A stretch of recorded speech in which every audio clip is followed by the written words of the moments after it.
When Africans arrived in the Americas, they brought many cultural identity markers with them. These markers allowed them to remember who they were, reminding them of their humanity. Depending on where African refugees ended up, these markers remained being adapted to fit their new conditions or were almost eradicated by various forms of torture. For example, when examining cities like New Orleans, Louisiana, or Biloxi, Mississippi, or even countries like Haiti, the African influence is publicly present, primarily because of the long history of French dominance in these regions. But in English and or Dutch colonies such as New York or Philadelphia, where the African influence was suppressed, these markers are less public, but are more present in private settings. Although the African groups that were imported into the Americas varied, according to Dr. Gwendolyn Medlow Hall and other scholars, many of these groups had historical and cultural ties that made it possible for them to easily combine language and other customs once they had been placed into bondage. It is those combined African traditions that forged the foundational culture of African Americans. One of the markers of African foundational culture is the drum and the importance of rhythm. African drumming is a sacred occurrence that was considered extremely subversive by the European colonizers, so much so that most plantation owners and local authorities banned their use. Refusing to give up their humanity, African drummers found other means to play the spiritual rhythms needed for their communal ceremonies. The black body became the drum. Ham bone, playing bones, tap dancing, and even beatboxing are ways in which they continued to reinforce their human worth. Today's guest, Jeff Weaver, is a sacred drummer, scholar, and author.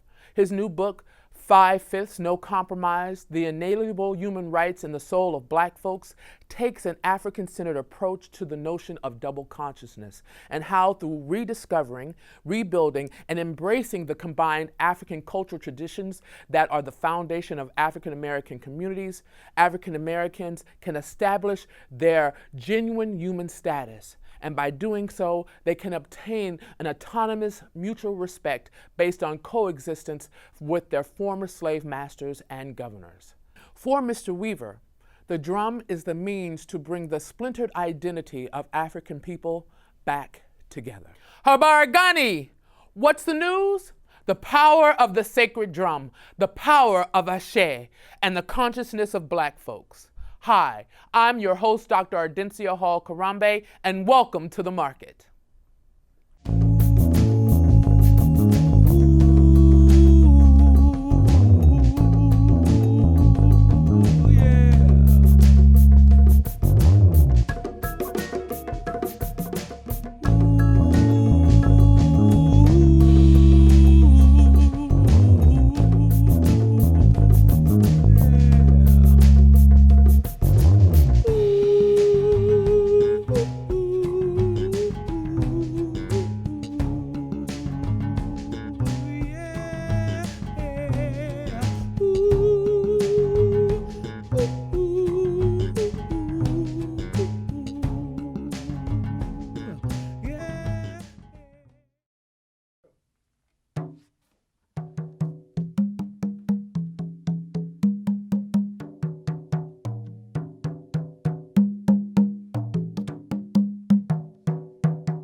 It is my pleasure to welcome to the market Mr. Jeff Weaver.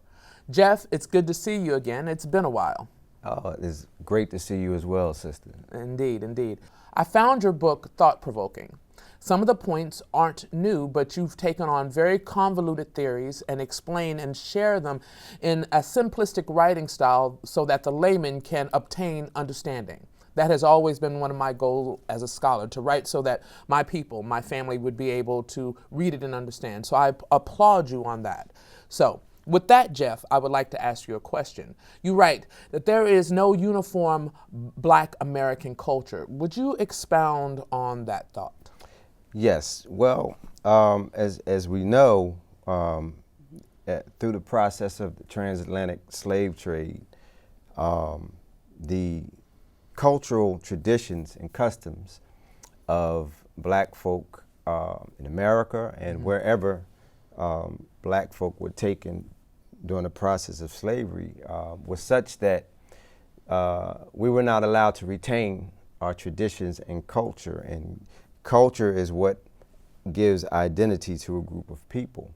And so as a result, after the 13th Amendment, when slavery was abolished, or chattel slavery was abolished, we had nothing to bind us together. And so that is why we often nowadays even opt to try to adopt American culture, which was established by the descendants of the same folk who enslaved us.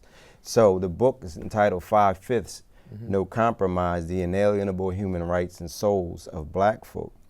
The 5/5 is a response to the 3/5 compromise in the United States Constitution, which defined Black life as 3/5 of a person. And so what we have a tendency to do, and have been doing since the 13th Amendment was passed, was to chase the other 2/5 through the construct and in the context of the United States. But we have to reclaim our 5/5 human status within our context as Black people who are descended from Africa. You believe that, for lack of a better word, chasm, it comes through cultural trauma suffered by the African refugees during the seasoning period, when they were, to quote an overseer in Jamaica, broken and then turned into physical and mental slaves to the owner and the system that disrespected and dishonored the strong cultural moorings of these groups, correct? For sure. That was a very unimaginable process. We read about stories and we hear about stories and the tragedy of slavery, and it brings tears, I know, to myself and others, but I can't possibly fathom what it would have been like to actually be within the physical constraints. But then we see remnants of it today, you know, with you know, the incidents that are happening around the country with Freddie Gray in Baltimore, Eric Garner in Brooklyn, in New York and Brooklyn, and Mike Brown, Ferguson, Trayvon Martin. You see, and these are the ones that are reported, but it goes back to the mindset of the oppression and the perception of Black life being 3/5 or less than human, and that comes from the perception of a group of people who are void of any cultural bond that would make them whole as human beings, separate from white America or China, Japan, or wherever. The Japanese, after Pearl Harbor and Hiroshima and Nagasaki was bombed, they regrouped around the samurai principles. They still have they infused that culture back into modern technology, and they're doing pretty well economically because that cultural moray is what glues them together.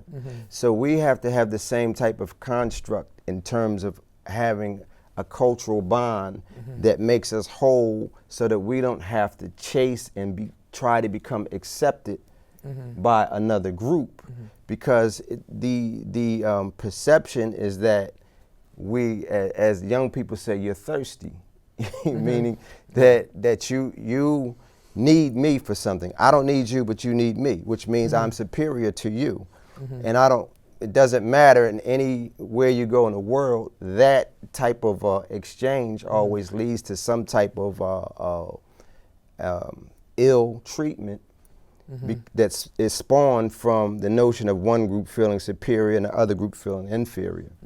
And so this is related in a way to what Du Bois called the double consciousness, this idea of living in both worlds. So why do you think it's important to have, and you've kind of touched upon this in some of your answer, a uniform Black American culture? What do you think that will bring us as a community? Identity. Indeed.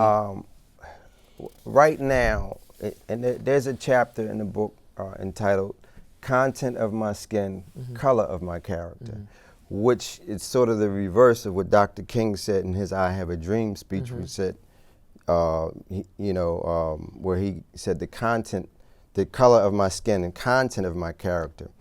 And I reversed it because I believe that part of the problem that we have is thinking that racism is just about skin color. It's much deeper than that. Skin color, there are folks from East India that are much darker than I am, but they have a different culture.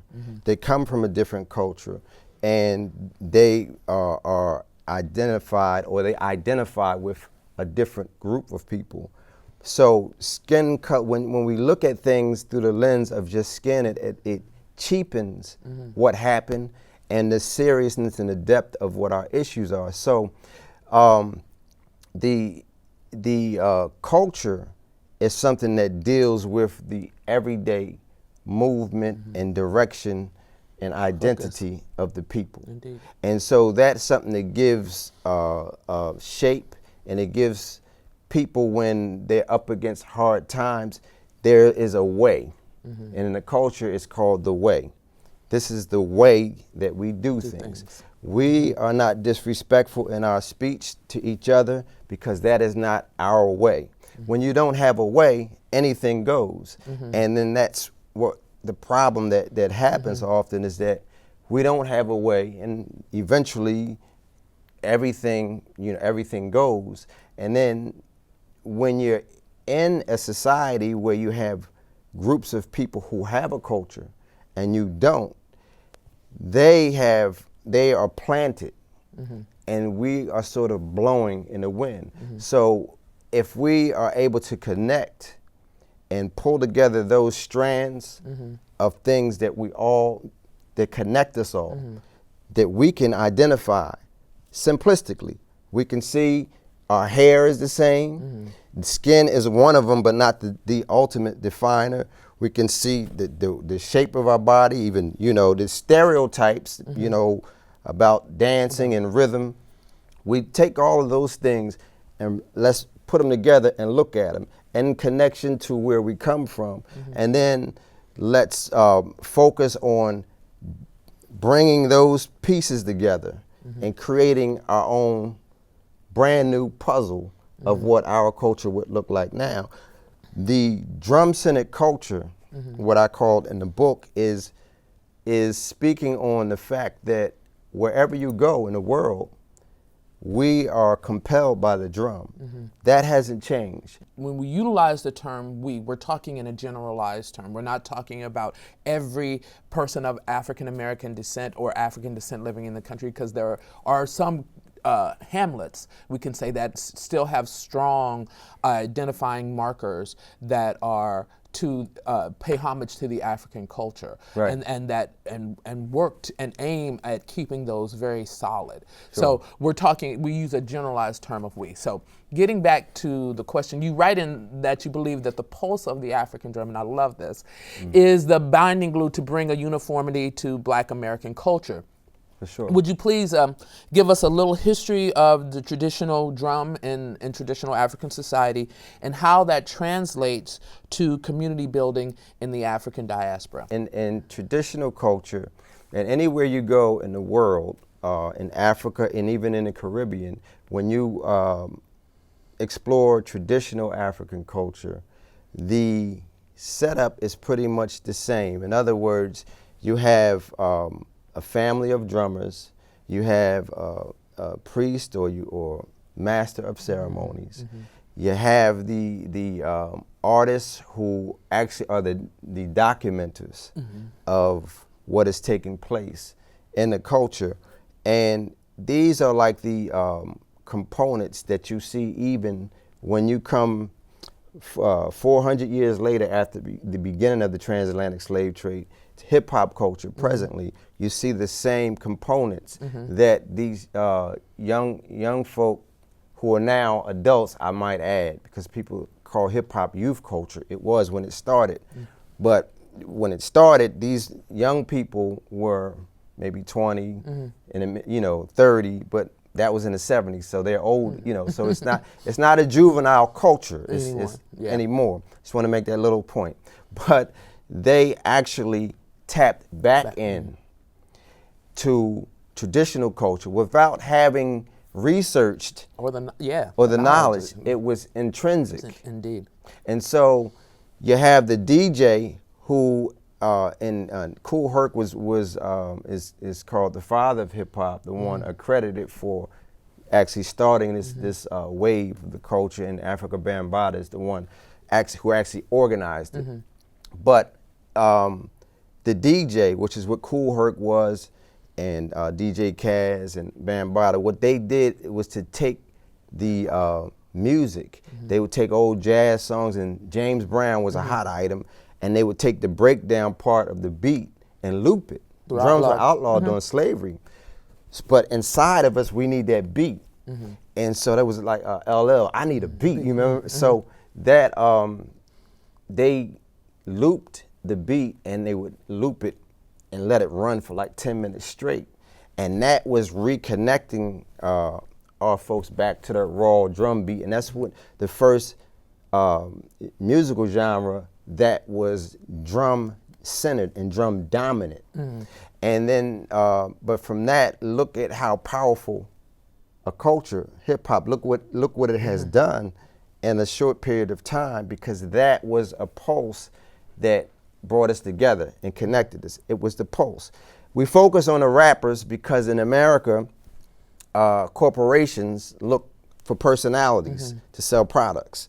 And so the rappers started to rap over the beats, but initially the DJ was the one. So, but if you look at what the DJ is doing and you go back to traditional culture, that's what the drum battery does. So that's why in the book you see the DJ here, but on the top of the tree, but if you go down to the roots, it's the drummer playing his drums. And then you have the griot or the priest who's telling the stories, which is what the rapper does. And the graffiti artist, well, we had the artists who used to lay what we call, in Haiti they call them the veve, but they're like a pictorial history. Even in ancient Egyptian hieroglyphics, they are painting a story, documenting history, what's going on. So you see some hip hop parties, they would actually have a graffiti artist painting while the rappers are actually performing on stage to bring the total essence of the ceremony, which the original term for rappers was MC, the master of the ceremony, which is what the priest is in traditional culture, the master of the ceremony that's taking place. So it's almost identical.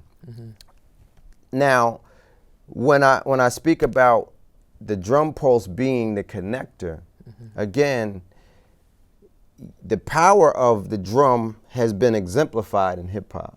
So we've seen what it can do. What has happened is that because a lot of those who were in the Black consciousness movement did not get hip hop initially. They were supposed to be the guardians, but they were focusing more on a political, social construct and not recognizing that this was it. That this thing that your children are doing while you're being locked up as political prisoners or what have you, this is the thing right here that is going to give grounding and anchor us, give us like a tree being planted so that we have something of our own. We didn't recognize it. Corporations recognized the value of it. So they snatched it. And now the rap music that you hear on the radio is a production of corporations making money. And it's not from the soul Oh my goodness. of black folk. When you listen to rap, I mean, really listen, most of the lyrics make no sense. They have no point, Right. which totally goes against the whole notion of the griot and the outlining of the history of that community. But the beat itself still speaks to people. People say, I dig the beat, I'm loving the beat, I'm feeling the beat, but did you listen to the words Right. that they're saying? And sometimes getting people to stop and to really make that connection, and they're like, what are they talking about exactly? It's not about what they're talking about, it's the beat. One of the chapters in the book, you caught my attention with the title, is called The Power of Ashe and the Sacred Drum. Right. Would you please explain the term Ashe? It's used a lot by people, and how it connects with the sacred drum and how it can be used to heal the fragmentation of Black American communities or even the African diaspora communities. When we say Ashe, Ashe is a Yoruba term, which actually means let it be. Like that's literally. But what you're saying is to allow your speech, what you say, to make it happen. And as I wrote in the book, in traditional culture, everything has a purpose. Nothing is purposeless. So if you play drums, there's a way to play drums and a way not to. Your speech is valuable and precious. And so when you use your speech, you have to recognize, particularly that when you synthesize that with the sacred African drum, that is actually a prayer. So traditionally, when the drums are played, and there's some rhythms that are played for war, some are played for birth, new birth, some are played at funerals, some are celebratory. So master drummers have the responsibility of knowing what goes where and holding on to that information. But then the person who is singing, or what we say calling the prayer, because all of these songs are prayers traditionally. So your ashe is your speech. So if you don't have if you're not responsible with what you say, then your prayer is going to manifest because you're synthesizing it with the sacred drum rhythms that this master drummer is very adept at making resonate in the spirit world, in consciousness. So when we use our speech or our ashe, for instance, in hip hop, and we are saying things that are destructive, then we are actually saying prayers to destroy ourselves and our community.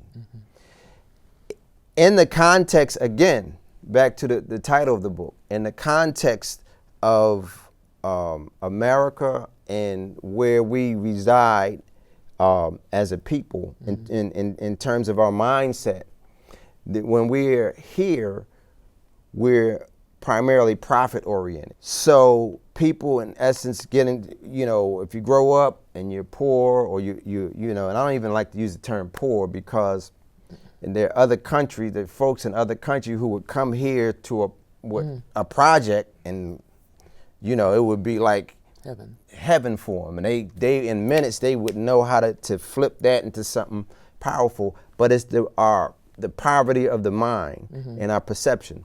But anyway, so we come back into this context and don't understand how to utilize that. So then we say things that are reflective of the anger and bitterness we have for feeling like we're trapped in a situation because we would like to be rich and have the cars and the regalia, the chains, and the things that we see on TV. So we're chasing the other 2/5 because we want everyone to admire us for these things as well. And then we begin to say things on records that are destructive. Tupac, for example, Biggie, said things calling death over the drum beat. And then they died about 6 months apart from one another. Biggie's song was called Ready to Die. His album was called Life After Death. And I love both of those guys. Like, I really enjoy, like, they were, in my estimation, definitely top 5. Tupac is my favorite personally, all time. But Biggie was incredible, his lyricism. But without the understanding of the ancestors and the traditional culture, we don't understand that we have to be responsible with what passes through our lips. We can destroy or build with what we say, particularly when it's connected to the drum rhythm. See, that's the missing link. I hear a lot of people in interviews speak about the ashe or their speech and how I said things and it happened, but what they miss often is the synthesis with the drum, because that is actually a prayer ritual that that is from our ancestors. So we are still a part of our ancestors. We're an extension. So if we don't have the information, then we begin to do things that destroy us rather than to build us. And that's throughout the African diaspora as well as here. Indeed. We know that in Caribbean culture and many African diaspora cultures, the idea of sweet speech, being able to use one's language, one's ashe, is highly prized. And so this goes back to the storytelling tradition and understanding those formulaic tropes that help to build, you know, our ideal of who we are. You know, I could really continue this conversation with you all day, but, you know, we've kind of run out of time. And I just want to say thank you for sharing your thoughts and your work. 5/5, No Compromise, the inalienable human rights and the souls of Black folks with us today. And I hope to have you come back and talk to us again. I thank you. I'm very appreciative for you inviting me on and having me here. No problem, brother. And thank you for joining us here at CCP TV, the Community College of Philadelphia's television station. And we hope to see you next time at the market.